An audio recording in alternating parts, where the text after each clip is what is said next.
Warhead বহনকারী rocket চালিত একটি অস্ত্র।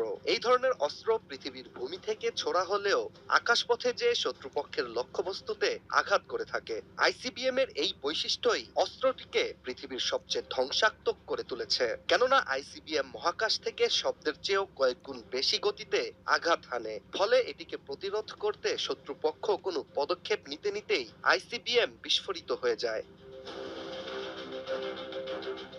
এখন অনেকের ধারণা লেবাননের হুতি বিদ্রোহীরা কিংবা ইরান প্রায়ই ইসরায়েলের উদ্দেশ্যে ক্ষেপণাস্ত্র নিক্ষেপ করে থাকে। তাহলে পৃথিবী এখনো টিকে আছে কিভাবে? মূলত ইরান বা হুতিদের দ্বারা নিক্ষেপিত অস্ত্রগুলো বিএম বা ব্যালিস্টিক মিসাইল, এগুলোতে পারমাণবিক ওয়ারহেড থাকে না, যার ফলে এটি জাপানের হিরোশিমার মতো ইসরায়েলকে নিশ্চিহ্ন করতে পারে না। এছাড়া সাধারণ ব্যালিস্টিক মিসাইল ভূপৃষ্ঠের মধ্যে থেকেই লক্ষ্যবস্তুর উদ্দেশ্যে যাত্রা করে।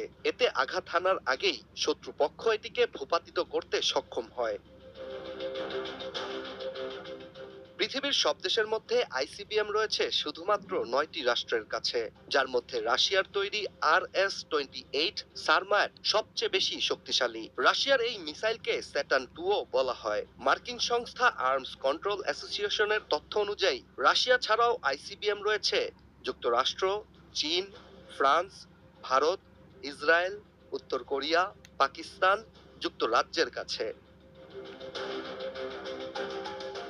দ্বিতীয় বিশ্বযুদ্ধে পারমাণবিক বোমার ভয়াবহতা পুরো বিশ্ব দেখেছে, তবে বর্তমান যুগের এই আইসিবিএম নাগাসাকিতে বিস্ফোরিত ফ্যাটম্যান বোমা থেকেও কয়েকশো গুণ বেশি শক্তিশালী। আর একটি দেশ থেকে আইসিবিএম একবার উৎক্ষেপিত হলে অন্য অনেক রাষ্ট্র থেকেও অটো আইসিবিএম ছোড়া হয়ে যাবে। এভাবেই আইসিবিএম পৃথিবীর ধ্বংস নিয়ে আসবে। ফলে খুব স্বাভাবিকভাবেই আইসিবিএম পৃথিবীতে কখনোই উৎক্ষেপণ না হোক, সেটি অনেক বেশি গুরুত্বপূর্ণ মানব জাতির জন্য। ইশতিয়াক হোসেন,